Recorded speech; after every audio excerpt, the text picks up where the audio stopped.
GMNA uses artificial intelligence for generated speech, visuals, and production. AI-generated content may contain errors. Please verify important information before making decisions or taking action.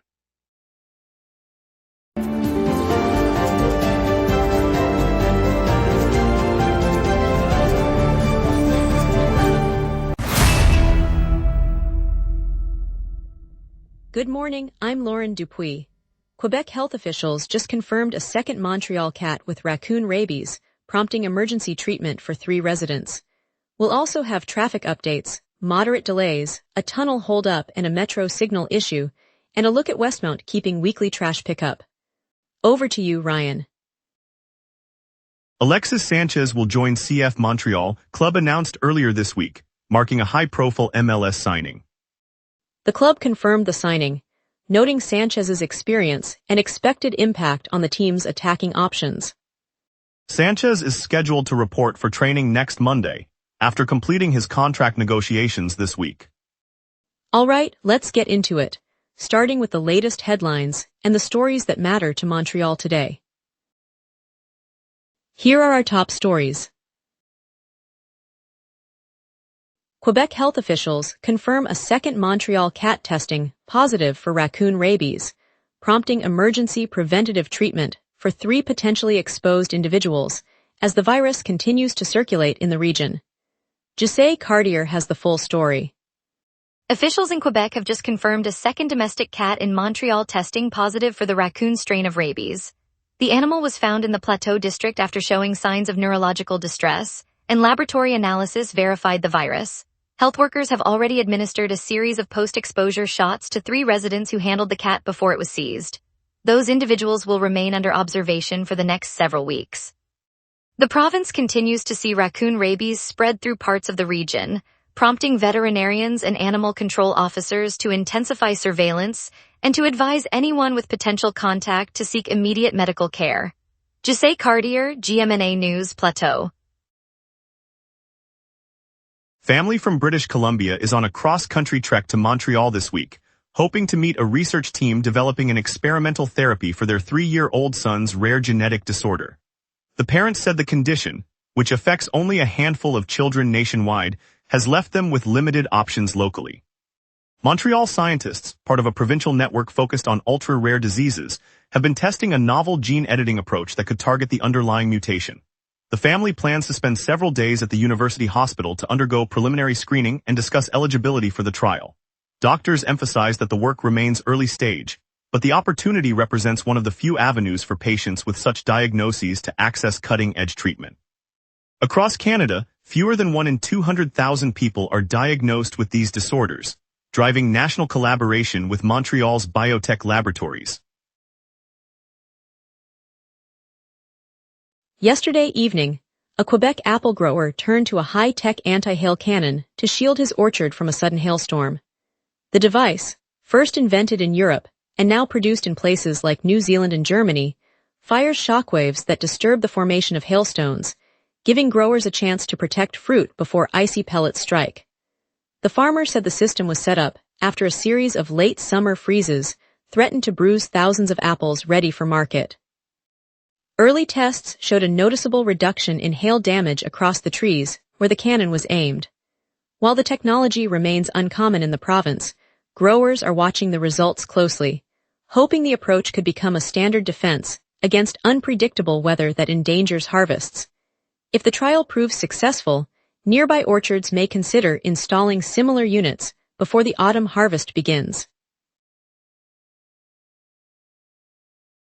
More than 1,000 Quebec residents died in 2025 without families claiming their bodies, prompting the provincial government to arrange cremation or burial through authorized funeral homes. Jesse Cartier has the full story. In 2025, more than 1,000 residents across Quebec passed away without a surviving relative stepping forward to claim their remains. When families do not come forward, the provincial government steps in, contracting licensed funeral homes to either cremate or bury the bodies. Officials say the process follows a long-standing protocol that ensures no person is left unattended. Funeral directors report handling the arrangements on behalf of the state, while relatives who are unable or unwilling to retrieve the remains are notified of the decision. The unclaimed count reflects a growing challenge for the province as it balances respect for the deceased with limited resources. Jose Cartier, GMNA News, Montreal. Authorities in Quebec and Ottawa are jointly probing a wave of cyber intrusions that struck water treatment facilities across North America this summer. Investigators say 2 Canadian plants were compromised, while dozens of sites in the United States reported similar breaches. Both provincial and federal cybersecurity teams have launched coordinated inquiries, examining network logs and tracing malicious code to determine whether a single actor or multiple groups are responsible.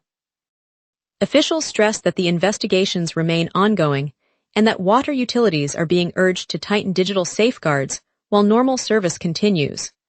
No public health impact has been confirmed, but the incidents have prompted heightened vigilance at treatment facilities nationwide. The probe also includes forensic analysis of control system software and collaboration with American cybersecurity agencies to share threat intelligence. The Joint Task Force will issue updates as more evidence emerges. Later, we'll explore Westmount's choice to keep weekly trash pickup as the city shifts to bi-weekly service. We will be right back. Every day, important stories happen across the city before any news crew arrives. Sometimes the very first person at the story is you. When you witness something newsworthy, open the GMNA Citizen Reporter app and start your report. The app guides you through every step while your report is delivered directly to the GMNA newsroom. Every submission is reviewed by our editorial team, and approved reports may be featured on GMNA.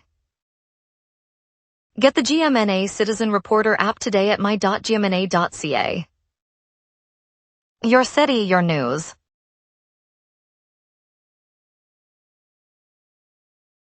Every day, important stories happen across the city before any news crew arrives. Sometimes the very first person at the story is you. When you witness something newsworthy, open the GMNA Citizen Reporter app and start your report. The app guides you through every step while your report is delivered directly to the GMNA newsroom. Every submission is reviewed by our editorial team, and approved reports may be featured on GMNA. Get the GMNA Citizen Reporter app today at my.gmna.ca.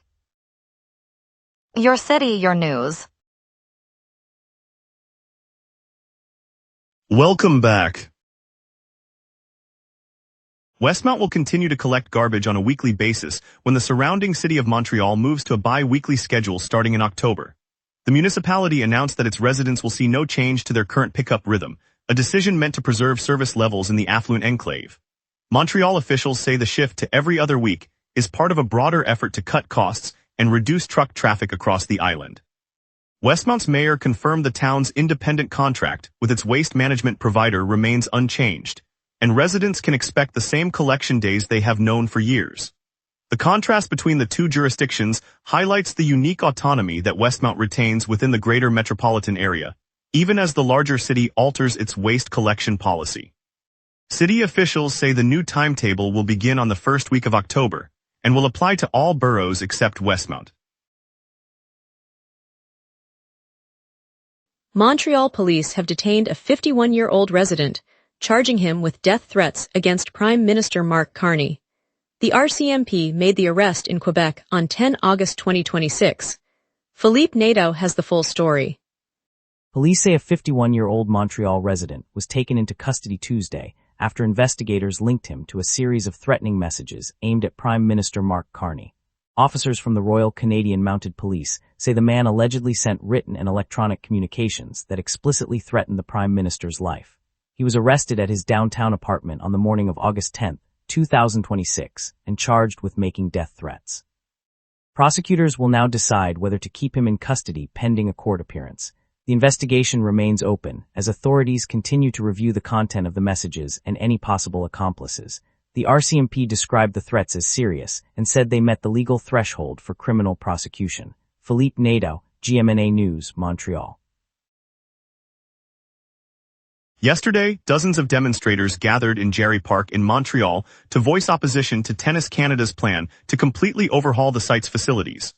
The governing body argues that the existing IGA stadium no longer meets the standards required by the professional tour, and it proposes a full-scale redevelopment to bring the venue up to modern expectations.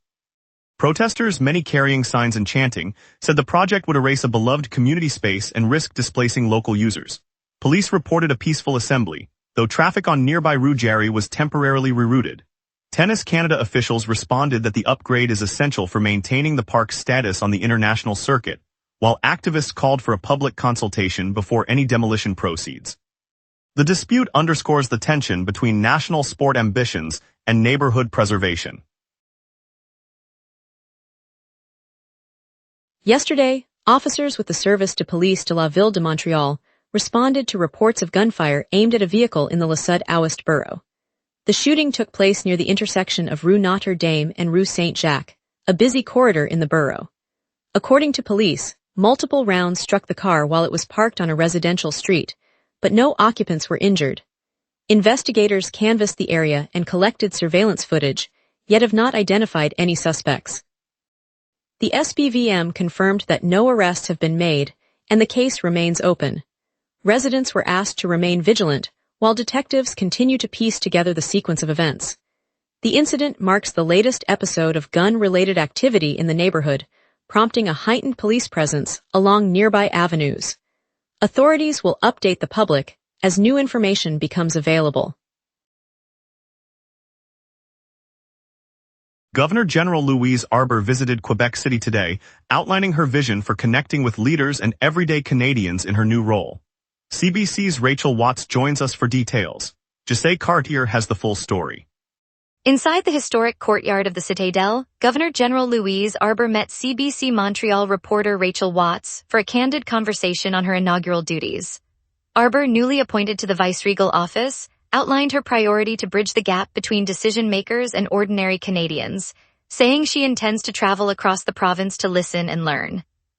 She described the role as both a custodian of tradition and a catalyst for national dialogue, emphasizing respect for Quebec's distinct society while fostering unity. The interview touched on her plans to meet community leaders, attend cultural events, and support youth initiatives during the upcoming tour. The atmosphere was calm, with the river's backdrop underscoring her call for inclusive conversation. Jose Cartier, GMNA News, Quebec City. Now, let's get a look at today's forecast with our meteorologist, coming up next. A strengthening western jet and rising pressure are squeezing moisture out of the sky, leaving Montreal bone dry. On this date, the all-time high for Montreal sits at 35.1 degrees Celsius, set in 2025 during a late summer heat wave that pushed the city into the mid-30s for several days. The record low is 13.4 degrees Celsius, recorded in 2013 when an Arctic blast slipped south behind a stalled front. By contrast, the climate normal for August 10 is a high around 26 and a low near 15, so today's temperatures sit comfortably between those long-term averages. The live radar shows a blank expanse across southern Quebec, with no echo returning from the St. Lawrence Basin. The western jet streams at 126 kilometers per hour are steering any residual moisture well north of the province. With pressure rising and the air mass already dry, no precipitation is expected to reach the city this morning or afternoon. I'm now turning to today's outlook. At 7 a.m. Montreal sits under partly cloudy skies with a temperature of 18 degrees and humidity near 94%. The air mass is modestly dry, and pressure is rising, which will keep the atmosphere stable throughout the day. A strong western jet at 126 kilometers per hour rides high above, preventing any moisture from feeding into the region. Temperatures will climb to 28 degrees by mid-afternoon before easing back to 22 as the sun sets. The UV index reads 4, and wind will remain light, shifting from a southwest at 13 kilometers per hour this morning to a southerly 21 kilometers per hour by early evening. No weather alerts are in effect. Turning now to the 5-day outlook. Looking ahead, Tuesday will be dry with a high of 26 degrees and a low of 15, giving the city a classic early summer feel. Wednesday brings a cooler high of 22 and a low of 16, and the sky will be overcast with roughly 35% chance of rain as a weak trough nudges moisture inland. Thursday flips the script. Despite a high of 23 and a low of 15, a strong southerly flow will generate a 65% chance of showers, especially in the late afternoon. Friday returns to clear skies and a comfortable high of 22, low 15. Saturday remains pleasant with a high of 23 and low 15, and no significant rain risk. The pattern shows a brief mid-week wet spell sandwiched between otherwise dry, mild conditions. And that's your weather. Remember, the local sunrise is also available as a podcast. Listen anytime on Spotify or wherever you get your podcasts. We'll review today's traffic snarls, preview the Disabled Dreamers panel and variety show, and spotlight Shenu's request for creditor protection. We will be right back. Every day, important stories happen across the city before any news crew arrives. Sometimes the very first person at the story is you. When you witness something newsworthy, open the GMNA Citizen Reporter app and start your report. The app guides you through every step while your report is delivered directly to the GMNA newsroom.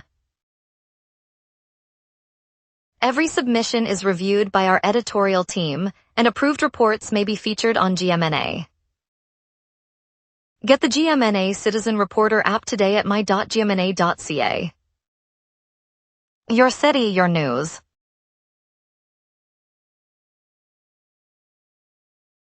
Drivers, the biggest holdup right now is the Ville-Marie Tunnel between Robert Bourassa and St. Laurent.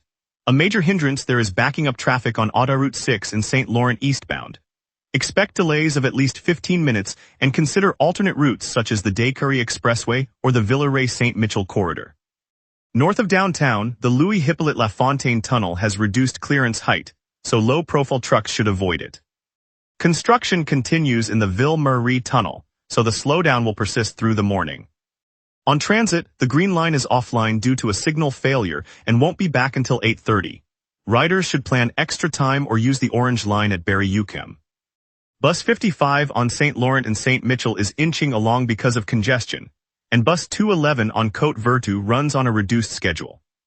If you're heading east on St. Laurent or south on Autoroute 6, give yourself a few extra minutes. The rest of the network moves normally for now. First, the International First Peoples Festival continues at Place des Festivals, offering concerts, film screenings and workshops that spotlight Indigenous creativity across the city. If you're looking for something happening right now, head to Tisri Dunia Theater for Disabled Dreamers, a panel discussion and variety show that puts community artists front and center this afternoon. It blends spoken word, music and visual art, giving a platform to creators with disabilities. Looking ahead, the Orientalese Festival kicks off on Saturday at the Clock Tower Pier in the Old Port, a free 4-day celebration of Eastern and Middle Eastern music, food and crafts you won't want to miss. Live drumming and street food stalls will energize the pier. And on Monday, country fans can gather at Parc Jean Drapeau for Lasso Montreal, a 2-day hoedown featuring headliners like Thomas Rhett and Mumford & Sons. The open-air stage will keep the energy high into the night. And now here's Tyler with sports. Montreal sports making serious noise. Local rosters are getting very interesting. CF Montreal lands one of world football's most recognizable names. Alexis Sanchez, the Chilean forward who has graced the Premier League, Serie A, and international stages throughout a storied career, is joining the club. For an MLS side looking to make a statement, this signing changes the conversation around what this team is building. Two Canadian stories worth your attention this morning. Carey Price is publicly backing Montreal's goaltending depth and playoff potential. That kind of endorsement carries weight in this market. And Lane Hutson lands 6th in NHL Network's ranking of the league's best defensemen, confirmation that his blue line game is drawing league-wide respect. The Canadiens' top 25 under 25 countdown is underway, and goaltender Yevgeny Volokin opens it at number 25. His VHL season was no ordinary year, a 1.51 goals against average, a .948 save percentage, 9 shutouts in 40 games, second best save percentage in the entire league. Montreal's pipeline in goal is deeper than people realize. Chenois on Saint-Jean Boulevard in Dollard des Ormeaux has been a family-run staple for more than 2 decades, serving up aromatic Indian dishes that have become neighborhood Friday night rituals. This week, the owners announced they are seeking creditor protection under the Bankruptcy Act, a step prompted by recent fines for cleanliness and food safety violations. The legal shield will give them a window to overhaul kitchen practices, retrain staff, and renegotiate supplier contracts, aiming to emerge stronger for the community that fills their tables. For many residents, Chenoise is more than a restaurant. It's a place where new Canadians first taste home and where long-time locals gather over shared meals. The hope is that this pause will let the eatery keep feeding the heart of Dollar des Ormeaux. Stay tuned as we hear the Quebec coroner's call for Highway 50 safety upgrades after a tragic crash, coming up next. Every day, important stories happen across the city before any news crew arrives. Sometimes the very first person at the story is you. When you witness something newsworthy, open the GMNA Citizen Reporter app and start your report. The app guides you through every step while your report is delivered directly to the GMNA newsroom. Every submission is reviewed by our editorial team, and approved reports may be featured on GMNA. Get the GMNA Citizen Reporter app today at my.gmna.ca. Your city, your news. Welcome back. The Quebec coroner is pressing the province's transport ministry for safety upgrades on Highway 50 after a fatal head-on collision last year exposed serious deficiencies. Jesse Cartier has the full story. A head-on collision on Highway 50 late 2025 left 2 occupants dead, prompting the provincial coroner to press the transport ministry for immediate safety upgrades. The coroner, citing the crash as evidence of lingering design flaws, urged the installation of median barriers, improved lighting, and stricter speed monitoring along the stretch. Officials note that similar calls were made after earlier incidents, but the latest tragedy has renewed pressure on policymakers. The ministry is reviewing a series of recommendations, including widening shoulders and adding rumble strips to curb the risk of future head-on impacts. The coroner emphasized that swift action could prevent further loss of life on this busy corridor. Jesse Cartier, GMNA News, Montreal. Quebec Premier Christine Frechette announced openness to reintroducing U.S. wines in government-run liquor stores, subject to specific conditions and price caps. Jesse Cartier has the full story. Premier Christine Frechette announced she is prepared to allow U.S. wines back on the shelves of Quebec's government-run liquor stores, but only if strict conditions are satisfied. She outlined that any re-entry would require producers to adhere to specific pricing caps and meet criteria designed to protect the province's domestic wine sector. The proposal also calls for clear labeling to distinguish American products from local offerings. Officials indicated that a formal review process will be launched to verify compliance before any bottles are stocked. If the safeguards are approved, retailers could see a new selection of American varietals appear in the coming months, pending final regulatory sign-off. The price ceiling would be set to match comparable Quebec labels, keeping consumer costs steady. Jesse Cartier, GMNA News, Montreal. Thank you, Montreal, for joining us on the local sunrise. Tonight's look at the Quebec apple growers' new anti-hail cannon reminded us of our region's ingenuity. We'll be back tomorrow with more stories that matter to you. Stay safe, stay curious, and see you at sunrise.